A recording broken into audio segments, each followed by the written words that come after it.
New construction homes, they are shiny, they smell great, they don't smell like somebody's pets have been all over the place doing their business, but the stories are not always great stories. There's a lot of times when clients wish that they had ran away from that new construction deal. So today we're going to talk timelines, red flags, contracts, all of those things that you may not even think about when buying a new construction home. So do you have a horror story that you want to share with me? Make sure to leave it in the comments below. So here's the first scenario. Timelines. Timelines can either make or break a new construction deal. And it's not always that it's an intentional thing, right? But there's a lot of times there can be delays because of permits. There can be situations with supply chains.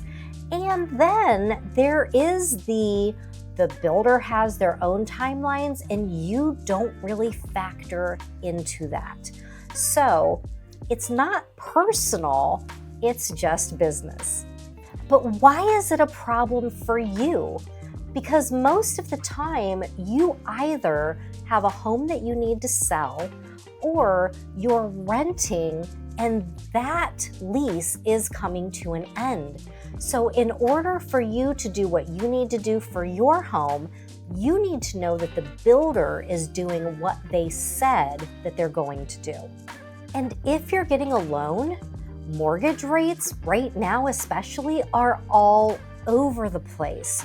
So while you may be taking a year for that home to build, there is a year-long waiting process to see where those interest rates are going to land about 30 to 60 days before your home is actually finished. So are you still going to be able to afford that home?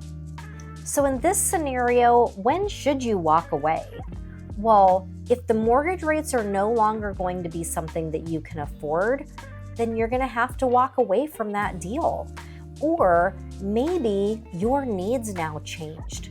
Maybe your mother or your dad are moving in with you because of health reasons, and now that home no longer fits your needs.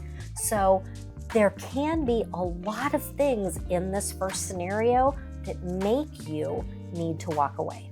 So scenario number 2, your budget is just getting blown out of the water. And that is what's called the base price trap. So when you walk into those model homes, that is not base price. That is probably several $100,000 of upgrades that they have added. And if you try to add all of those upgrades to your base price home, you probably aren't going to be able to afford it.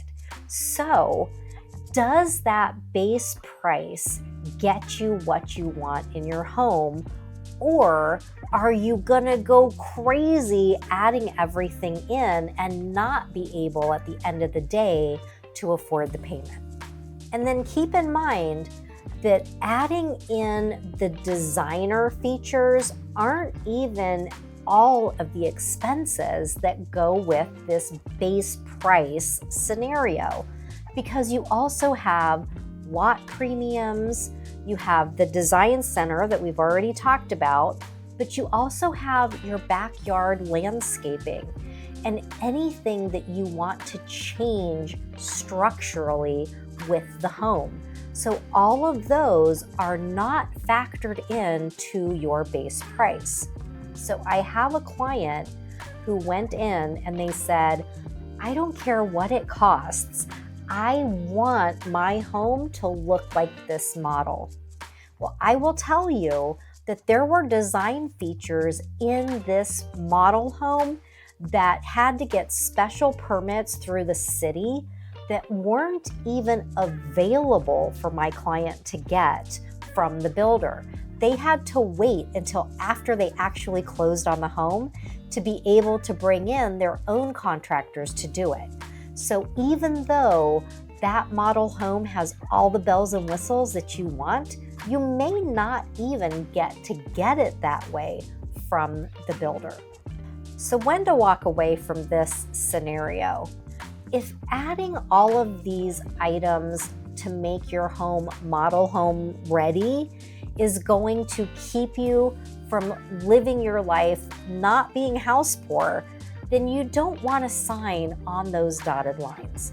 And also, if you foresee that the builder's like, oh, it's this price one day, but it's this price the next day, and you kind of get that feeling like maybe it's not going to fit within your budget because they keep tacking on additional expenses, you might be wise to just say, you know what, this is it, we're not going to go for this house. By the way, I'm Eileen Guilbeault, your go-to real estate advisor for all things relocating to Las Vegas and real estate tips and tricks. Welcome to the show. If you haven't yet, make sure to like, subscribe, and ring that bell so you are notified every single time a new video is uploaded. Okay, so scenario number 3 is contingency clauses, or maybe you don't even see the contingency clauses. So what those are is they're meant to move the contract forward with everyone on the same page. And a few examples of what those are is if you have a home for sale, that could be a contingency clause.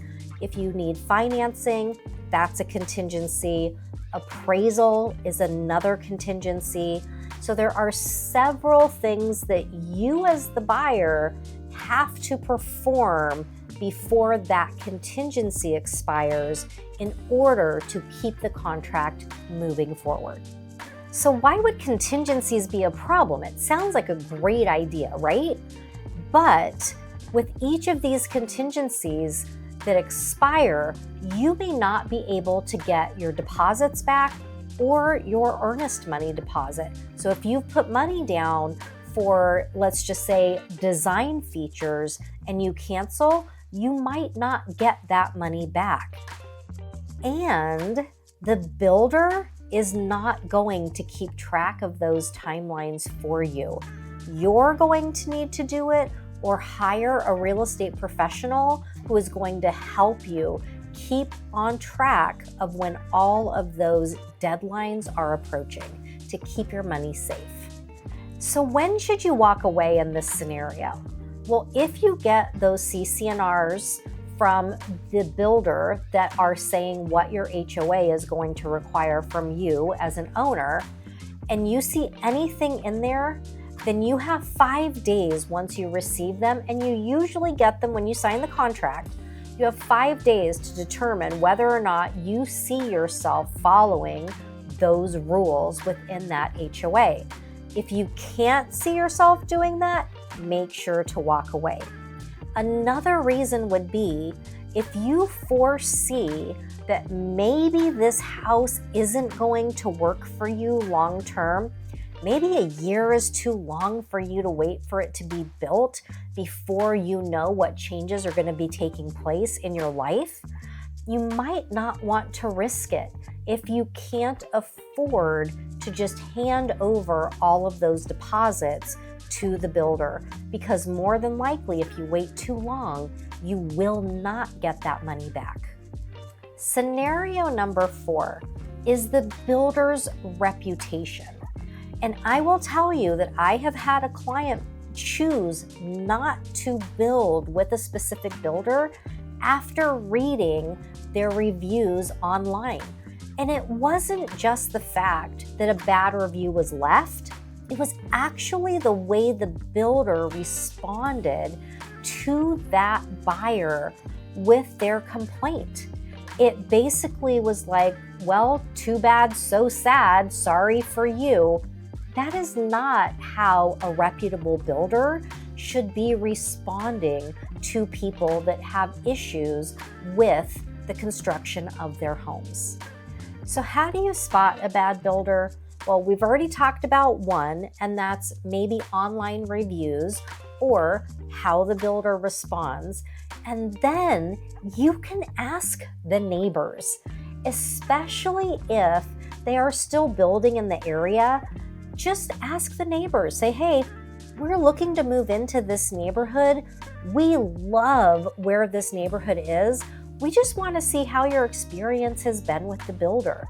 And you will find that most people will tell you. So when should you walk away in this scenario? If you are noticing that within the neighborhood, maybe repairs are being done, you might want to question, why wasn't this addressed in the first place?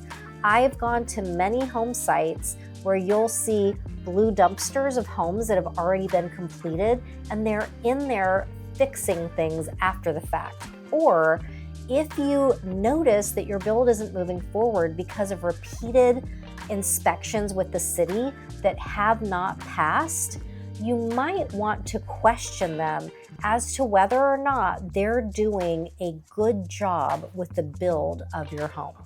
It is pop quiz time. So what kind of contingencies are there? A, roofing contingencies, B, plumbing contingencies, C, holiday contingencies, or D, home sale contingencies. The first one to answer correctly will get a personal shout out from me. Scenario number 5, the fine print.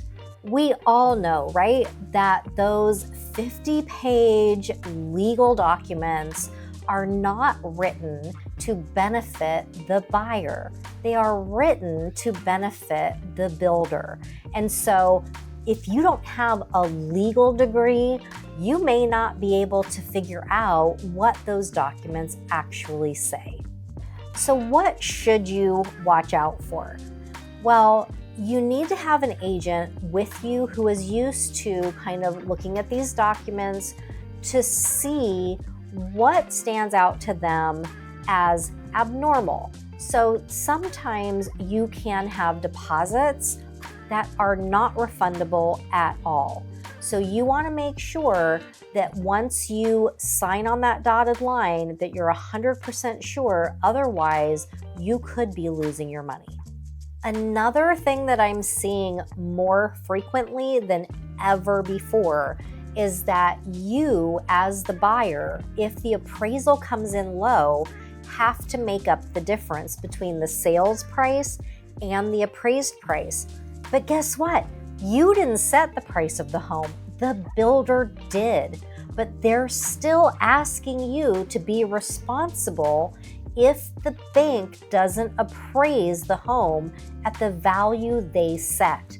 So make sure that if that's in there, that you verify with them if you actually are going to have to pay that difference or not. And this actually happened to a client of mine, but because they were a VA borrower, the builder actually had to reduce the amount of the home that they were charging to the buyer because of the VA requirement. And look out for a mandatory arbitration clause, which means that you would not be able to sue the builder no matter what went wrong. You would actually have to go to arbitration instead. So when should you walk away? If the builder is unwilling to clarify some of these items in the contract, and it just seems a little off to you, maybe don't sign on that dotted line. Another big one is if they won't let you hire an outside home inspector, do not sign that contract, because I have actually had a client who's closed on a home. We did an outside home inspection. Everything looked fine. But when the home inspector went inside the attic, there were several trusses which hold your roof up that were broken. And so those had to be fixed. And had he not had that outside home inspection, who knows what would have happened? especially if he went to put solar on that home or anything else that involved the roof. So you always want that option to have an outside home inspector come in. And if you're thinking about buying a new construction home in Las Vegas, let's chat. I would love to be able to walk through all of the ins and outs with you so that you can make an informed decision. Need more Las Vegas relocation advice or real estate tips? Make sure to watch one of the videos on your screen. Thank you so much for watching. I'll see you the next time.